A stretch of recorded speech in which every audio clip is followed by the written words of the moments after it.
ಎಲ್ರಿಗೂ ನಮಸ್ಕಾರ. ನಾನು ನಿಮ್ಮ ಜಯಂತಿ ಮಲ್ನಾಡು. ಹಾಗೆ ಇನ್ನೂ ಯಾರಾದರೂ ನನ್ನ ಚಾನಲನ್ನು ಸಬ್ಸ್ಕ್ರೈಬ್ ಮಾಡಿಲ್ಲ ಅಂದರೆ ದಯವಿಟ್ಟು ಸಬ್ಸ್ಕ್ರೈಬ್ ಮಾಡಿ, ಲೈಕ್ ಮಾಡಿ, ಶೇರ್ ಮಾಡೋದನ್ನು ಮರಿಬೇಡಿ. ಸೊ ಇಲ್ಲಿ ನಾನಿವತ್ತು ಒಂದು ಚಪಾತಿ ಜೊತೆಯಲ್ಲಿ ಒಂದು ಎಗ್ ರೆಸಿಪಿಯನ್ನು ಮಾಡಿ ತೋರಿಸ್ತೀನಿ. ಇದು ತುಂಬಾ ಟೇಸ್ಟಿಯಾಗಿರುತ್ತೆ. ಸೊ ನಿಮಗೂ ಕೂಡ ಇಷ್ಟ ಆಗುತ್ತೆ ಅಂತ ಭಾವಿಸಿದ್ದೇನೆ. ಸೊ ಇಲ್ಲಿ ಒಂದು ಹಸಿಮೆಣಸನ್ನು ಚಿಕ್ಕದಾಗಿ ಕಟ್ ಮಾಡ್ಕೊಳ್ತೀನಿ. ಹಾಗೆ ಒಂದು ಚಿಕ್ಕದಾಗಿರುವ 3 ಈರುಳ್ಳಿಯನ್ನು ಕೂಡ ನಾನಿಲ್ಲಿ ಚಿಕ್ಕದಾಗಿ ಕಟ್ ಮಾಡ್ಕೊಳ್ತೀನಿ.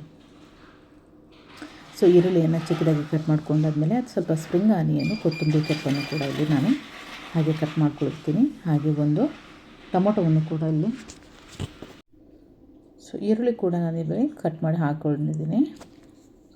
ಸೊ ಒಂದು ಟೊಮೊಟೊವನ್ನು ಕೂಡ ನಾನಿಲ್ಲಿ ಆ್ಯಡ್ ಮಾಡ್ಕೊಳ್ತೀನಿ. ಸೊ ಹಾಗೆ ಸ್ಪ್ರಿಂಗ್ ಆನಿಯನ್ನು, ಸೊ ಇದು ಹಾಕೋದ್ರಿಂದ ತುಂಬ ಟೇಸ್ಟು ಆ್ಯಡ್ ಆಗುತ್ತೆ. ಸೊ ಅದನ್ನು ಕೂಡ ನಾನಿಲ್ಲಿ ಚಿಕ್ಕದಾಗಿ ಕಟ್ ಮಾಡ್ಕೊಳ್ತೀನಿ. ಹಾಗೆ ಸ್ವಲ್ಪ ಕೊತ್ತಂಬರಿ ಸೊಪ್ಪನ್ನು ಕೂಡ ಇಲ್ಲಿ ನಾನು ಆ್ಯಡ್ ಮಾಡ್ತೀನಿ.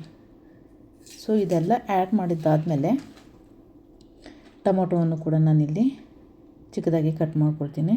ಸೊ ಇದು ತುಂಬಾ ಡಿಫ್ರೆಂಟ್ ಆಗಿರುತ್ತೆ. ಸೊ ನಾವಿದು ಚಪಾತಿ ಜೊತೆ ರೋಲ್ ಮಾಡಿಕೊಂಡು ತಿಂದಾಗ ತುಂಬಾ ಟೇಸ್ಟ್ ಆ್ಯಡ್ ಆಗುತ್ತೆ. ಕ್ರಿಸ್ಪಿ ಥರ ಇರುತ್ತೆ.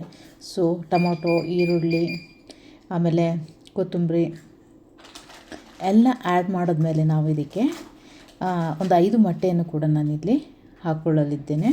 ಸೊ ಹಾಗೆ ಇದಕ್ಕೆ ಸ್ವಲ್ಪ ಉಪ್ಪನ್ನು ಕೂಡ ಇವಾಗ ನಾನಿಲ್ಲಿ ಆ್ಯಡ್ ಮಾಡ್ತೀನಿ, ರುಚಿಗೆ ತಕ್ಕಷ್ಟು. ಹಾಗೆ ಸ್ವಲ್ಪ ಧನಿಯಾ ಪುಡಿಯನ್ನು ಕೂಡ ಇಲ್ಲಿ ನಾನು ಆ್ಯಡ್ ಮಾಡ್ತೀನಿ.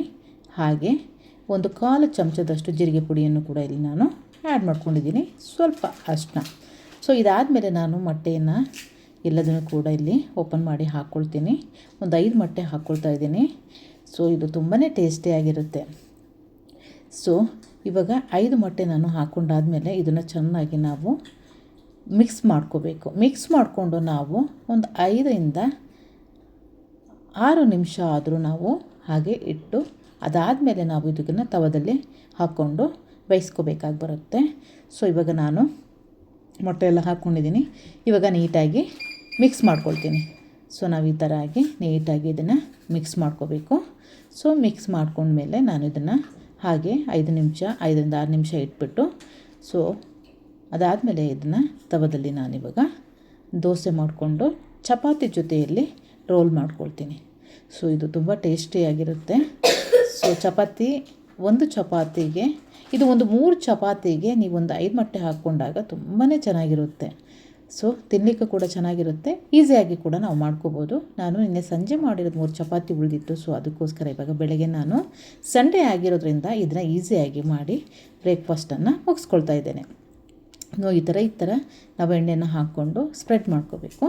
ಇದನ್ನು ನೀಟಾಗಿ ಸ್ಪ್ರೆಡ್ ಮಾಡಿಕೊಂಡು ಅದಾದಮೇಲೆ ನಾವು ಇದಕ್ಕೆ ಸ್ವಲ್ಪ ಲಿಂಬೆ ಹಣ್ಣನ್ನು ನಾನಿಲ್ಲಿ ಹಿಂಡ್ಕೊಳ್ತೀನಿ ಮೇಲೆ. ಸೊ ಆವಾಗ ತುಂಬ ಟೇಸ್ಟ್ ಇರುತ್ತೆ.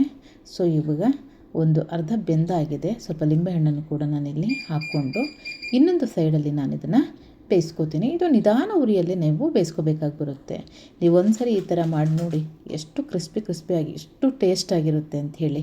ಸೊ ಇವಾಗ ನಾನು 2 ಕಡೆಯಲ್ಲೂ ಕೂಡ ನಾನಿಲ್ಲಿ ಬೇಯಿಸ್ಕೊಂಡಾಗಿದೆ. ಸೊ ಇವಾಗ ಚಪಾತಿಯನ್ನು ಸ್ವಲ್ಪ ಬಿಸಿ ಮಾಡಿಕೊಂಡು, ಸೊ ಇದು ನಾನು ಮಾಡಿಟ್ಟಿರುವಂಥ ದೋಸೆಯನ್ನು ಇದರಲ್ಲಿ ಹಾಕ್ಬಿಟ್ಟು ನಾನಿವಾಗ ರೋಲನ್ನು ಮಾಡ್ಕೊಳ್ತೀನಿ. ಸೊ ಚಪಾತಿ ಕೂಡ ಇಲ್ಲಿ ಬಿಸಿ ಆಗುತ್ತೆ. ಸೊ ಇದನ್ನು ಕೂಡ ನಾನು ಬಿಸಿಯಾಗಿರೋದ್ರಿಂದ ರೋಲ್ ಮಾಡಿಕೊಂಡು ಈ ಥರ 3 ಚಪಾತಿಗೂ ಕೂಡ ಅದನ್ನು ರೋಲ್ ಮಾಡ್ಕೊಂಡು ಹಾಕ್ಕೊಂಡಿದ್ದೀನಿ. ತುಂಬ ಚೆನ್ನಾಗಿದೆ. Thank you.